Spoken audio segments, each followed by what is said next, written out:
vai começar agora uma sequência de determinações de campos em objetos macroscópicos, tá? Em objetos que têm uma geometria definida, e a gente vai ver que a utilidade do conceito de campo é essa, que vocês vão estudar o campo determinado pela geometria, tá?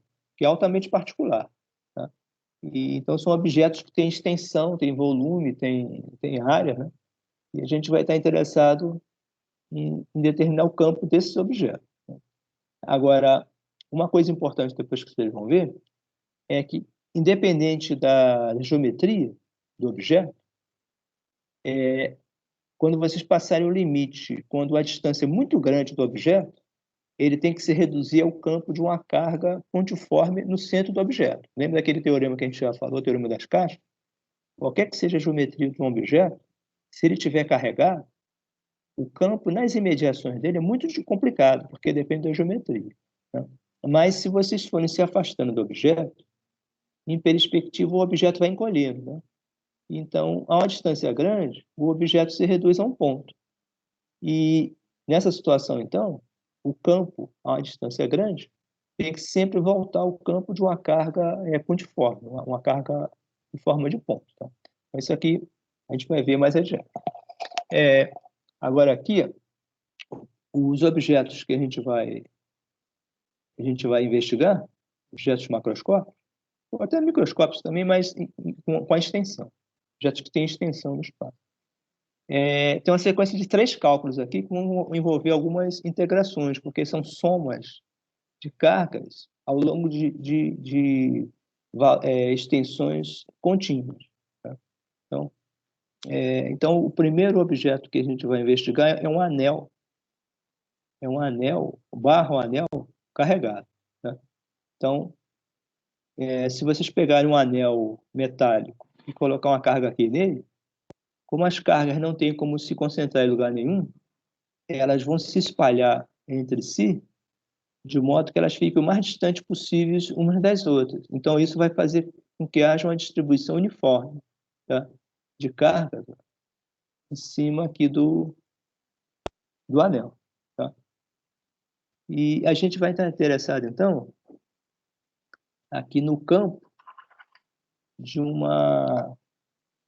no campo do anel, a distância Zzinho, em relação ao centro do anel, num ponto de observação P, qualquer. Tá? Então, a gente quer saber, ó, aqui o eixo Z é chamado eixo de simetria do anel. Tá? Então, se você girar o anel 360 graus em torno do eixo Z, não muda nada. Tá? Então, essas simetrias são muito importantes, vocês devem perceber logo no início que elas facilitam as contas. Tá? Então, porque muitas componentes de campo acabam se cancelando por causa da simetria. Tá? Então, o que a gente está interessado em saber? A gente quer saber, ó, o anel agora, vocês vão ter que... ele pode ser feito de metal, né? ou de material plástico, por exemplo. Aqui está supondo que o anel é feito de plástico. E aí, nesse caso, as cargas não podem se mover, elas são induzidas numa posição e permanecem ali para sempre. Né? Então, e a gente vai investigar aqui só... O livro já adianta aqui, ó, uma tabela de comparação. Uma carga pontual pura... Cadê aqui o zoom? Aqui. Uma carga pontual pura... Uma carga pontual pura, ela é simbolizada pela letrazinha Q, como vocês têm visto, né? E a unidade dela é o coulomb comum, né? Que é a unidade grande, né? Agora, quando a gente vai para uma distribuição linear, que é carga num fio, ou numa barrinha estreita, numa barrinha fininha, a gente passa a ter que descrever o objeto macroscópico, né? Em termos da densidade de carga. Tá? E no caso do objeto que só tem uma dimensão, ou seja, um fio, a gente passa a ter que trabalhar com a densidade de cargas, tá? E não com a carga de um ponto. Tá? E essa densidade ela vai ser medida na unidade de Coulomb por metro. Tá? Então, aqui há uma tabela com as 3 densidades que a gente vai usar. Se for uma densidade linear, a letra vai ser, o símbolo vai ser a letra grega lambda, e a unidade é coulomb por metro. Se for uma densidade superficial, que é o próximo cálculo, a letra passa a ser sigma, e aí a carga é medida por coulomb por metro quadrado, carga por unidade de área. E depois o final, quando chegar à densidade volumétrica, aí a letra passa a ser ρ, ρ é a densidade, e a unidade seria coulomb por metro cúbico, né? Ou coulomb carga por unidade de volume. Tá? Então, isso é a sequência que a gente vai ver nas próximas, nessa e na próxima aula. Tá? Agora, aqui aparece, então, problemas que são típicos de integração, que vocês devem ter visto em cálculo 2, né? Aqueles sólidos de revolução, aquelas coisas, e devem estar vendo também em cálculo 3, que é o cálculo basicamente vetorial, é o cálculo dessa teoria física. Tá?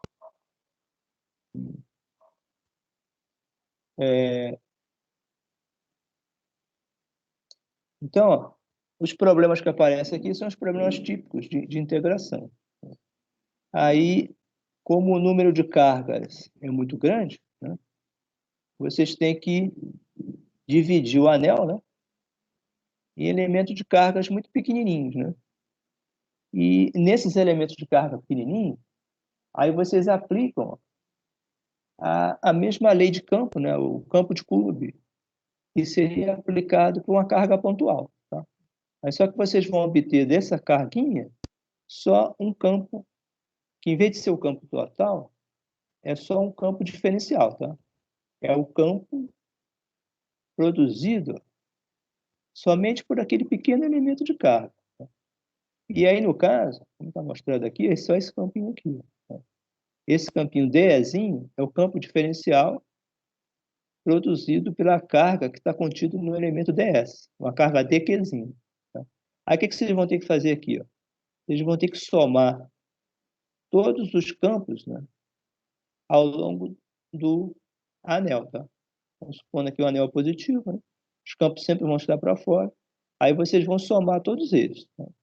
E para obter o campo resultante no final, tá? Uma superposição. Né? Então aqui aí tem os passos aqui, né? Agora aqui, ó, a solução é calcular componentes. Ó. Como o campo é vetorial, ele tem módulo e orientação diferente em cada ponto. Né?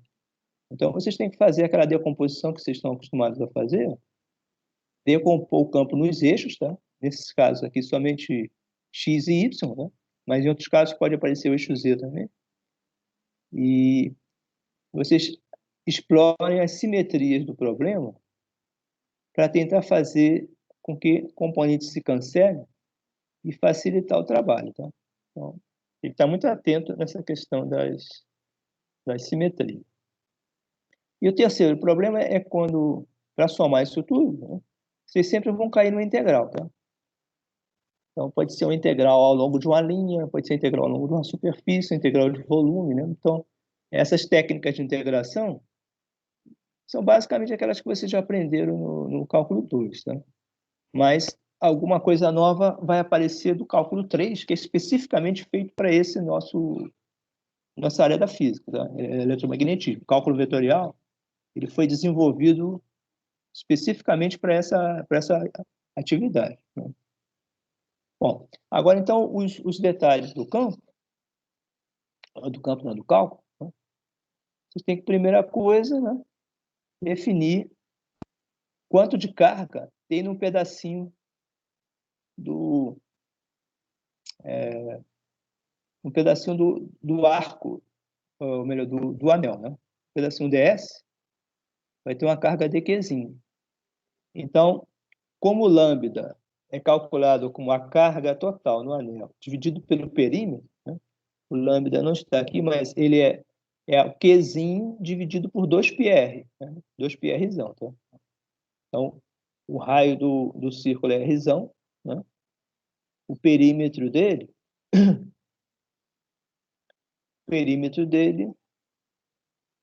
é 2πrzão. Então, a densidade de cargas qual é? É Qzinho dividido pelo perímetro inteiro. Então, seria Qzinho dividido por 2πr. Agora, num elementozinho de carga ds, qual vai ser a carga? É só multiplicar a densidade pelo comprimento do pedacinho, que vai dar quanto de carga tem naquele elemento de comprimento. Agora, o resto aqui é feito da forma trivial. O campo elétrico, o módulo do campo elétrico, nesse pedacinho, devido a esse pedacinho de carga, dq, é um dE. E esse dE aqui, ó, é calculado pelo campo de Coulomb, como se fosse o campo de uma carga isolada. Tá? Então, é a mesma coisa, né? Então, é uma carga isolada, só que é diferencial. Tá? E aí, se vocês substituírem a relação da densidade, vocês relacionam com o comprimento de arco. Tá? ds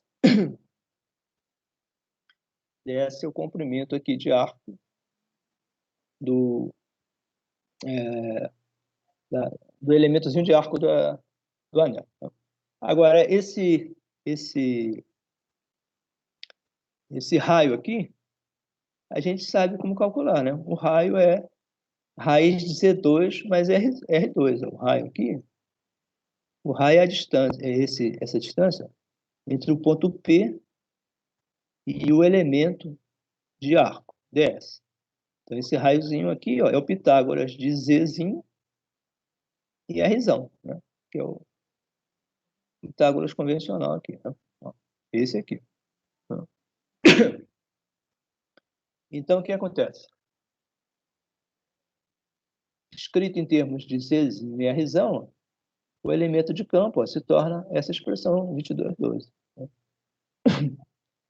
Aí, então, como é que fica a geometria aqui do desenho? Para vocês olharem aqui, a explorar a simetria, né? Vocês podem dividir os campos, ó, em duas componentes, ó, perpendicular ao eixo Z e paralelo ao eixo Z. Tá? Então, ó, se vocês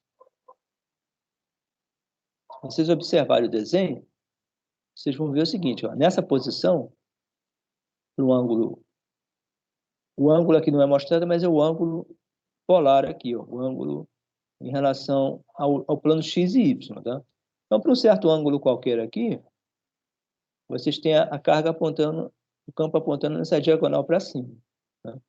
Agora, se vocês andarem aqui, ó, em cima do arco, ó, 180 graus exato, vocês pegarem essa posição exatamente oposta ao ds mostrado, vocês vão ver que vai ter outro campo, outro elementozinho de carga, que vai estar exatamente, ó, diametralmente oposto. Então, se vocês traçarem o desenho, ele estaria aqui, ó, o Rzinho seria o mesmo, né?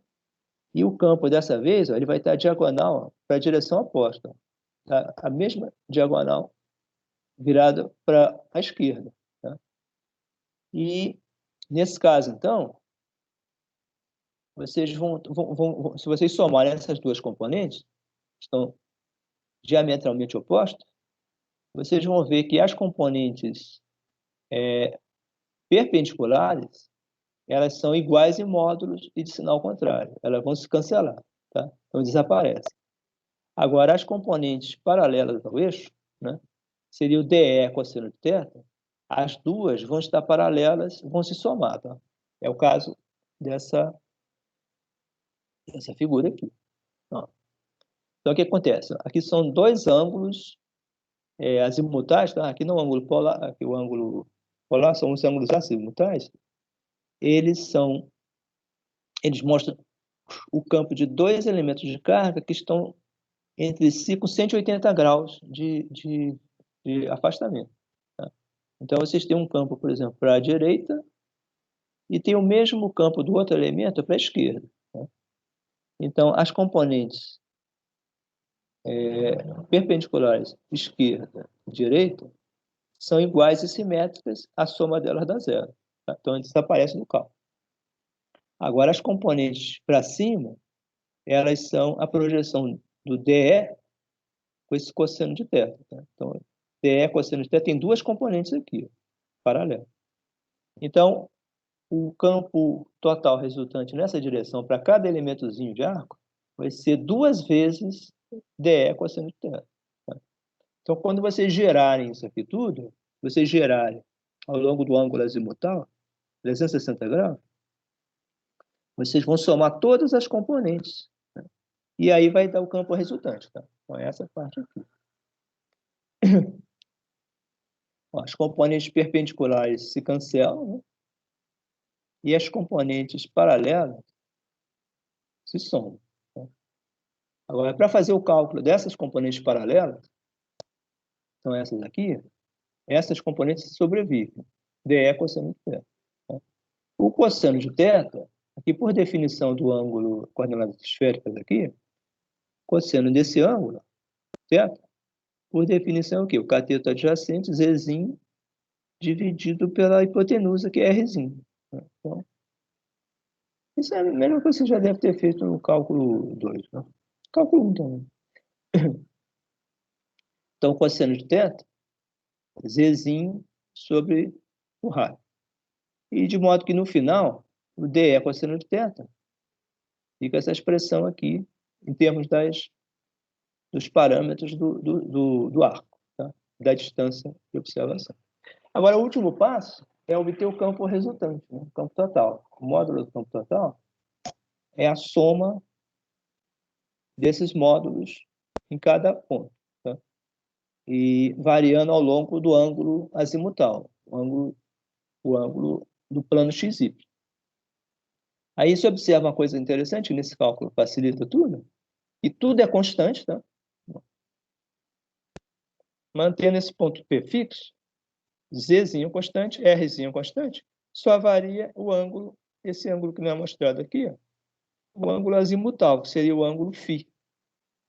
Aqui entre o eixo, por exemplo, X, né? E o raio, a distância entre o elemento e o eixo. Tá? Então, se vocês variarem isso aqui, a única variável que vai estar mudando o valor é o ds. Quando vocês integrarem ao longo do ds, o que vocês obtêm aqui? Vocês obtêm o perímetro. Então, esse cálculo aqui é bastante fácil. Né? Bom, sobra só o quê? Tirando tudo que é constante, fica a integral do dszinho ao longo do arco. Tá? O arco varia de 0 até o perímetro, de 0 até 2πr.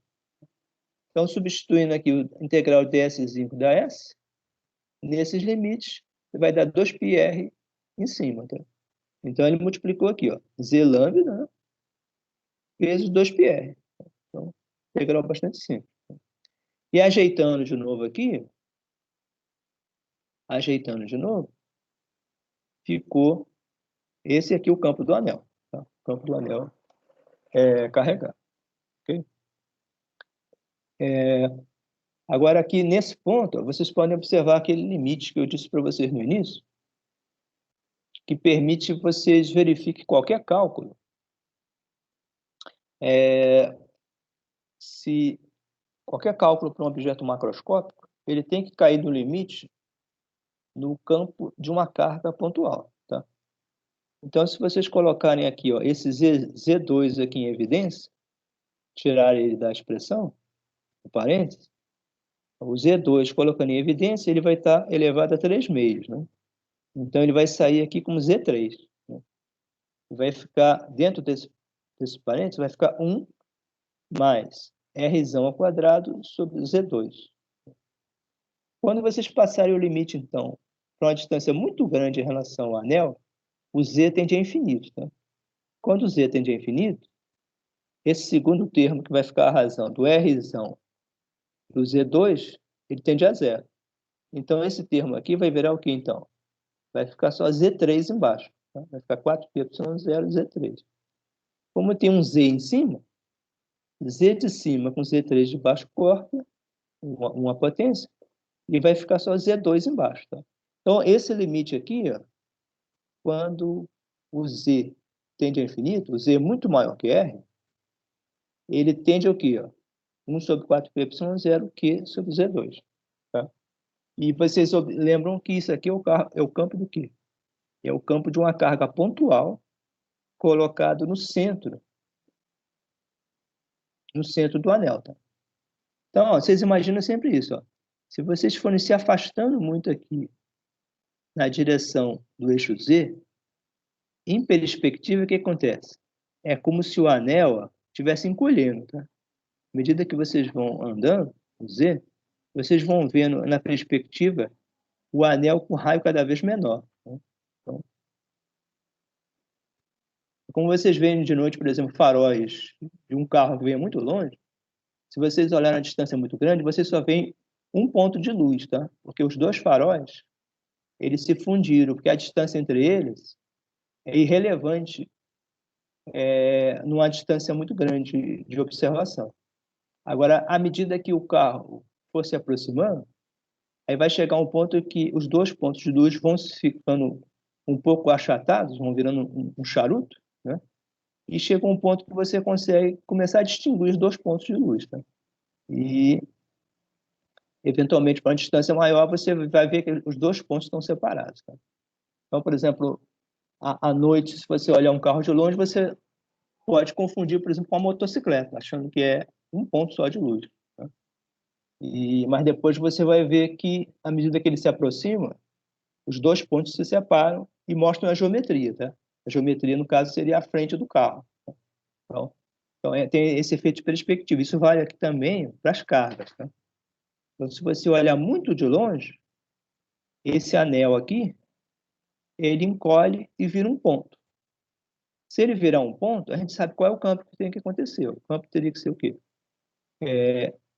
Seria Q, que é a carga total, dividido por 4πε0, que é a de sempre, e a distância, ó, Z2, tá? Então, é isso aqui que acontece, tá?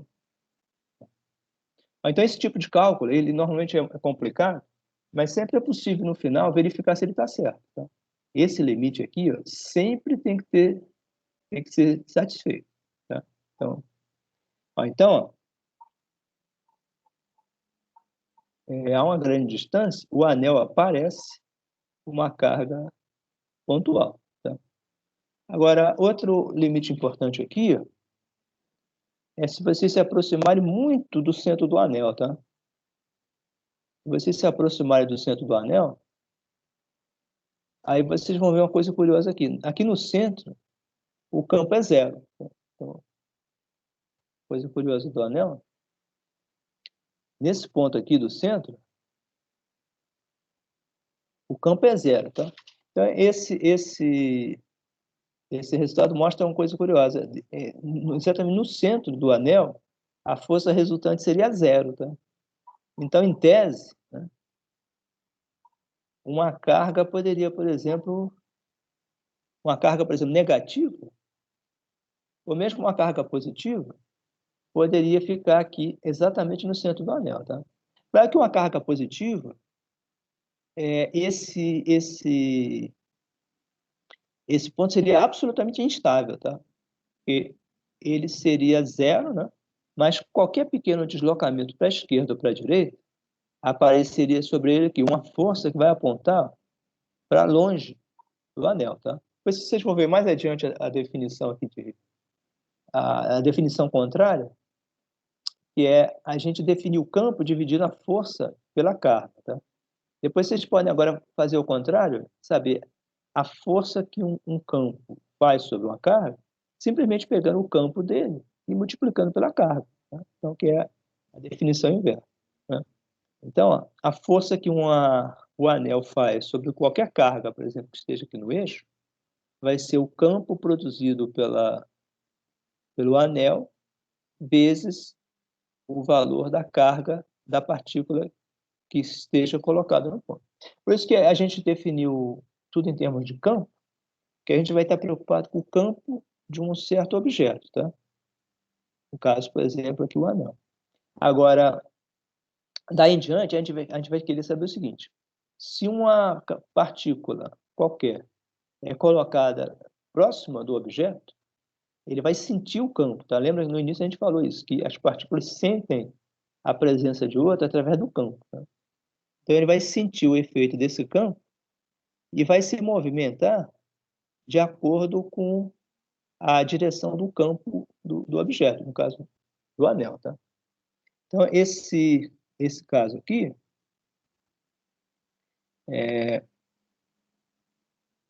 o centro do anel teria carga zero, campo zero, tá? Então, a carga positiva seria totalmente estável. Agora, uma carga negativa, em princípio, poderia até viver ali. Esse desenho aqui, alguém quer falar? Esse desenho aqui, ó, o que ele mostra? Ele mostra isso que a gente acabou de ver no nosso cálculo. É um anel, né? Um anel carregado positivo, né? Vermelho, né? E ele mostra aqui, ó, deixa eu voltar aqui, ó, ele mostra aqui, ó, para uma posição qualquer dq, qual seria o campo DE, né? O campo DE está em azul, produzido por esse elemento de carga. Né? Então, esse ângulo aqui que está sendo mostrado, esse ângulo aqui, né? Aqui vocês vejam que a figura, em relação ao que está no livro, está girada de 90 graus para o sentido horário. Tá?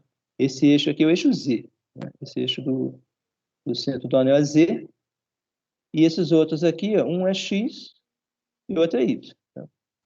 E o ângulo que ele faz com X, por exemplo, seria o φ, que seria o ângulo azimutal. Tá? Então, esse ângulo azimutal está variando de 0, né, até 360. Tá? E à medida que vocês vão deixando o ângulo variar,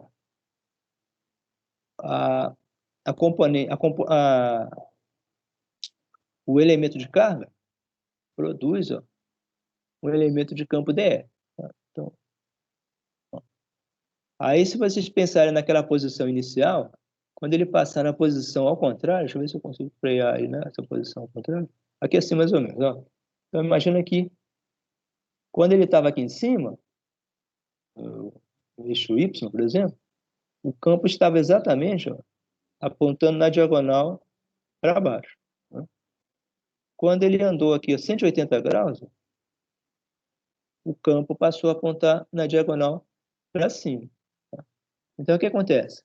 As duas componentes perpendiculares, ó, como eu já foi dito, elas são iguais e de sinais opostos se cancelam. Agora, as componentes paralelas, né, tanto de cima quanto de baixo, elas estão na mesma direção, elas se somam. Tá? Então, você vai andando aqui. Tá?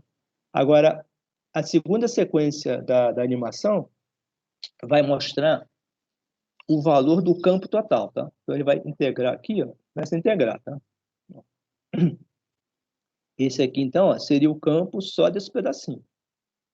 Esse pedacinho aqui, ó, estaria para baixo, o campo total. Tá? Aí, se vocês deixarem ele andar mais um pedacinho, ó, agora ele já somou toda a parte de cima e vai começar a somar a parte de baixo, ó, que vai ser diametralmente oposta, por exemplo, a esse pedaço aqui. Ó, tá?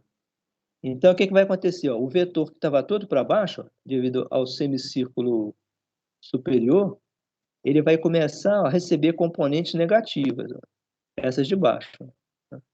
E aí ele vai começar a apontar na direção do eixo. Ó. Então, vou deixar mais uma sequência, ó, tá vendo? Ele está indo, ó, na direção do eixo porque ele já está somando partes negativas aqui. Ó. Então, já somou essa diagonal de cima, o semicírculo de cima estava todo para baixo. Agora ele já somou esse pedaço aqui, ó, que vai estar para cima um pedaço. Né? Mas está incompleto. Né? Aí ele já está se aproximando do eixo Z. Agora, se vocês deixarem, ó, fechar, o que acontece? O campo de toda essa parte de cima aqui, vocês podem imaginar que está para baixo, se somou com o campo da parte de baixo, estaria para cima. Né? E de modo que as componentes perpendiculares se cancelaram e as componentes paralelas se somaram. Tá? Vou deixar aqui rodar direto. Ó. As cargas de Q, depois vem a integral do campo aqui. Tá? Então, esse é o cálculo que vocês fizeram. Basicamente, esse aqui. ok?